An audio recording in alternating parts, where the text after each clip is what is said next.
Attila le Hun, une figure dont le nom seul évoque des images de conquête et de terreur, reste l'un des chefs de guerre les plus redoutables de l'histoire. Surnommé le fléau de Dieu, il a mené ses hordes de guerriers nomades à travers l'Europe, laissant une traînée de destruction qui a remodelé le continent. Né vers 406 après J.A. Théon, Szarvasgazen, dans les vastes plaines de Pannonie, l'actuelle Hongrie, Attila a grandi dans une culture où la guerre était un mode de vie. Les Huns étaient des cavaliers exceptionnels, maîtres de l'arc composite et de la tactique de la guérilla. Leur apparition soudaine en Europe à la fin du XIe siècle a semé la panique parmi les peuples germaniques et l'Empire romain. Attila et son frère aîné, Ga, héritèrent conjointement de la direction de l'Empire unique en 434. Leur empire s'étendait alors de la mer Baltique à la mer Noire, un vaste territoire uni par la force. Les deux frères ont immédiatement tourné leur attention vers l'Empire romain d'Orient, exigeant un tribut exorbitant. L'empereur Théodose II, basé à Constantinople, a accepté de payer pour éviter une invasion dévastatrice. Ce tribut, connu sous le nom de traité de Margus, a doublé la somme que les Romains payaient déjà aux Huns de Chine par pays par an. Pendant une décennie, une paix précaire a été maintenue, financée par l'or romain. Cependant, la soif de pouvoir et de richesse d'Attila était insatiable. En 445, Bleda mourut dans des circonstances mystérieuses, probablement assassiné sur ordre de son propre frère. Attila devint alors le seul et unique souverain de tous les Huns, son autorité désormais absolue. Libéré de toute contrainte, il a lancé une série de campagnes encore plus audacieuses contre l'Empire romain.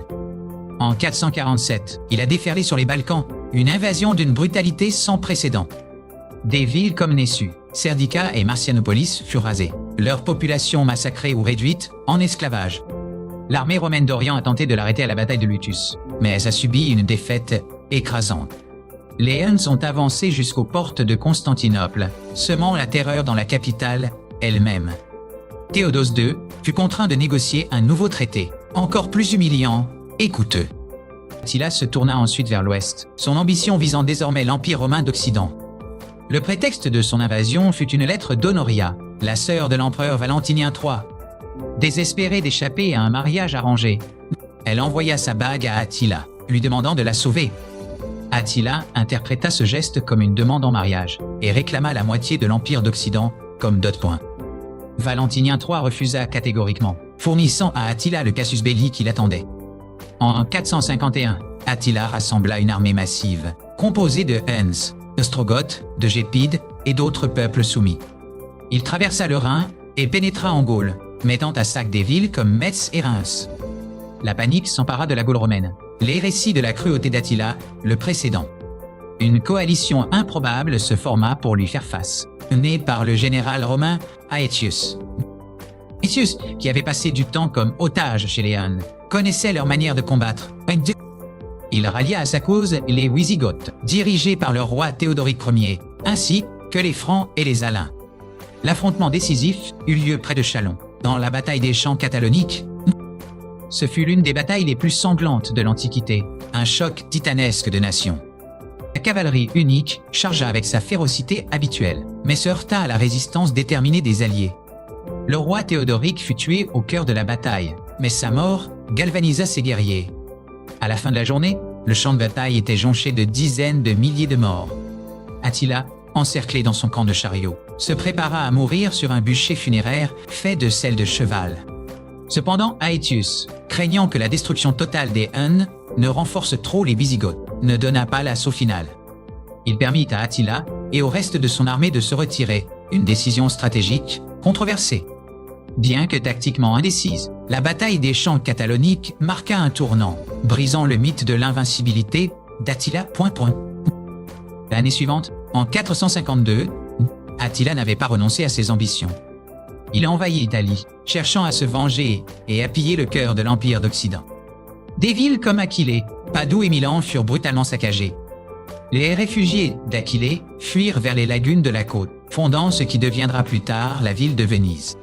L'empereur Valentinien III s'enfuit de sa capitale, Ravenne, pour se réfugier à Rome.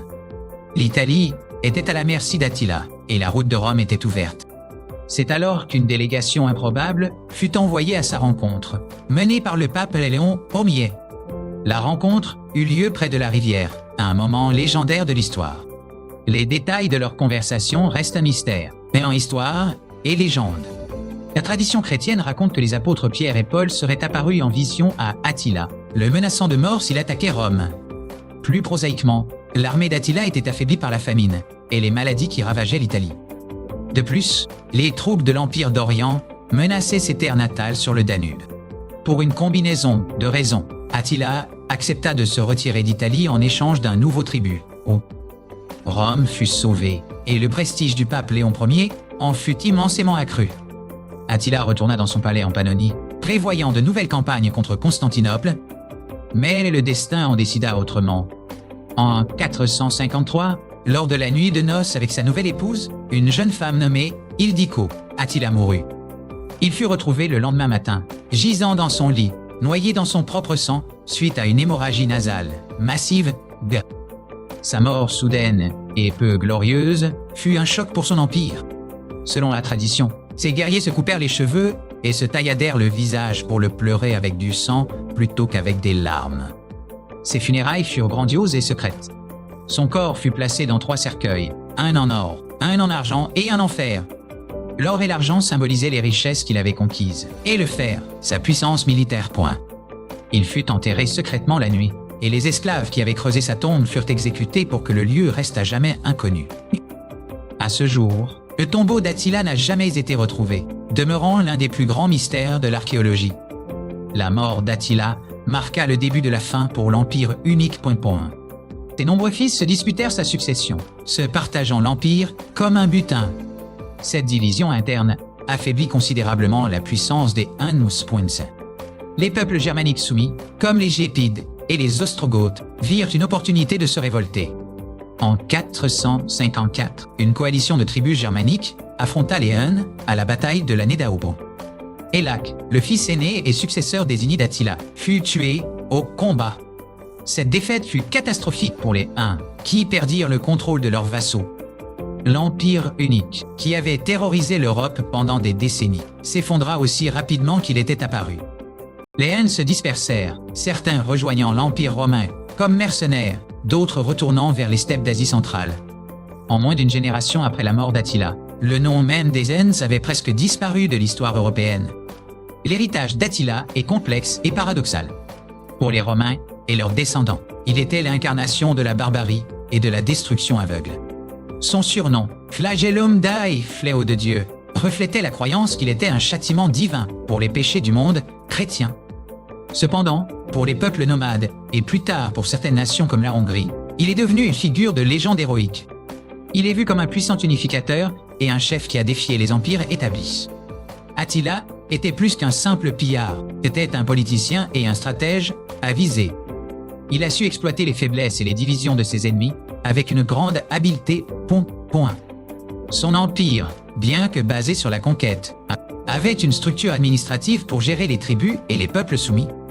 Il maintenait une cour où cohabitaient des Huns, des Goths et même des Grecs et des Romains. L'historien Priscus, qui a visité la cour d'Attila, le décrit comme un homme simple dans ses manières, contrastant avec la richesse de ses lieutenants. Il ne portait pas de bijoux et ses vêtements étaient simples, bien que propres. Cette simplicité calculée renforçait son autorité et son image de guerrier pur et dur. La principale source de la puissance unique était leur supériorité militaire, en particulier leur cavalerie. Leurs arcs composites pouvaient tirer des flèches avec une force et une précision redoutables, même à cheval. Ils pratiquaient des tactiques de harcèlement, de fausses retraites et d'encerclement qui déconcertaient les armées romaines plus lentes. La vitesse de leur déplacement leur permettait de frapper là où on ne les attendait pas et de disparaître avant qu'une contre-attaque puisse être organisée. L'impact d'Attila sur l'Europe a été profond et durable. Ces invasions ont accéléré la chute de l'Empire romain d'Occident en affaiblissant ses armées et en drainant ses ressources. Il a provoqué des migrations massives de peuples, comme les Goths et les Vandales, qui fuyaient devant lui et pénétraient plus profondément dans l'Empire persien. La menace qu'il représentait a paradoxalement forcé les Romains et les peuples germaniques à s'unir, comme au champ catalonique. Son règne a marqué l'apogée de la puissance des empires nomades des steppes en Europe. La figure d'Attila a survécu dans d'innombrables légendes et œuvres littéraires. Dans les sagas nordiques, il apparaît sous le nom d'Atli, un roi cruel et avide. Dans l'épopée allemande, la chanson des Nibelungen, il est Hetzel, un roi noble et hospitalier, bien que son entourage soit dangereux. Cette dualité dans sa représentation littéraire reflète la complexité de son personnage historique. Attila n'a jamais réussi à conquérir Rome ou Constantinople, les deux capitales impériales. Son empire était un empire de prédation, dépendant du pillage et des tribus pour survivre. Il n'a pas construit de ville durable ni établi d'institutions pérennes, mais sa force résidait dans sa personnalité charismatique et sa capacité à unir des tribus guerrières sous une seule bannière. Une fois sa main de fer disparue, l'édifice s'est effondré, de moments, les armes de jetons, les affrêtés, dans les trous de bouche, Pourtant, son passage a laissé une cicatrice indélébile dans la mémoire collective de l'Europe. Il a incarné la confrontation brutale entre le monde civilisé, sédentaire, et le monde barbare nomade. Son nom est devenu synonyme de destruction et de fureur guerrière. Les historiens débattent encore de sa véritable apparence, Priscus le décrivant comme petit, trapu, avec une grosse tête et de petits yeux. Cette description contraste avec les représentations héroïques ultérieures. Il était un maître de la guerre psychologique, cultivant sa réputation de terreur pour que les villes se rendent sans combat. La découverte de son épée, qu'il prétendait être celle du dieu de la guerre Mars, a renforcé son aura surnaturelle. Il se présentait non pas comme un simple roi, mais comme un instrument de la volonté divine. Cette aura de fléau de Dieu était une arme aussi puissante que ses archers à cheval. La structure de commandement de son armée était très efficace, avec des lieutenants loyaux et compétents. Des chefs comme Onégès et Edcon jouaient un rôle crucial dans l'administration et la diplomatie. L'Empire unique était multilingue et multiethnique, uni par la loyauté à Attila, Pattila. La chute de son empire a laissé un vide de pouvoir en Europe centrale. Ce vide a permis l'émergence de nouveaux royaumes germaniques, comme celui des Gépides ou des Lombards. Ainsi, indirectement, Attila a contribué à façonner la carte de l'Europe médiévale. Sa légende a continué d'inspirer la peur et la fascination des siècles après sa mort. Pendant la Première Guerre mondiale, les Allemands furent surnommés Huns par la propagande alliée. Cela montre la persistance de son image de barbare ultime dans la conscience occidentale. Attila le Hun n'a régné seul que 8 ans, de 445 à 453. Pourtant, en moins d'une décennie, il a changé le cours de l'histoire. Il a défié les deux moitiés du plus grand empire du monde et les a mises à genoux. Il a commandé une machine de guerre qui semblait invincible. Son histoire est un rappel brutal de la fragilité des civilisations face à une volonté déterminée. Il a forcé le monde romain à se regarder dans le miroir et à voir ses propres faiblesses. La terreur qu'il a inspirée était si profonde qu'elle est devenue mythique. Attila n'était pas seulement un destructeur, il était une force de la nature, un ouragan humain qui a balayé l'Europe. Son nom, Attila, signifierait petit père dans les langues gothiques, un surnom étrangement tendre pour un tel conquérant. Il a laissé derrière lui non pas un royaume, mais une légende brûlante. Une légende qui continue de nous interroger sur la nature du pouvoir, de la civilisation et de la barbarie. Le fléau de Dieu a peut-être disparu, mais son ombre plane toujours sur l'histoire. Sa brutalité était légendaire, utilisant la terreur comme une arme stratégique. Il exigeait que les transfusionen lui soient rendus pour être exécutés, une démonstration de pouvoir absolu. La logistique de son armée, capable de se déplacer sur de vastes distances, était un exploit remarquable. Il vivait de la terre et du butin, ce qui leur donnait une mobilité que les armées romaines ne pouvaient égaler. La diplomatie d'Attila était aussi redoutable que ses armées, jouant ses ennemis les uns contre les autres. Il a entretenu des relations complexes avec Aetius, parfois alliés, parfois ennemis mortels. Leur relation personnelle a façonné la géopolitique de l'Europe pendant près de 2 décennies. La mort d'Attila a été une aubaine pour l'Empire romain, mais le répit fut de courte durée. Moins de 25 ans après sa mort, l'Empire romain d'Occident s'effondrerait définitivement. Attila a agi comme un catalyseur, accélérant des processus de déclin déjà bien entamés. Son empire éphémère a démontré la puissance potentielle des confédérations nomades. Il reste une étude de cas fascinante sur le leadership charismatique et le pouvoir personnel. Sa capacité à maintenir la loyauté de tant de peuples divers était un de ses plus grands talents. En fin de compte, l'histoire d'Attila est une tragédie shakespearienne, une ascension fulgurante, un pouvoir immense et une fin soudaine et solitaire. Le monde qu'il a laissé derrière lui était irrévocablement changé, prêt pour l'aube du Moyen Âge.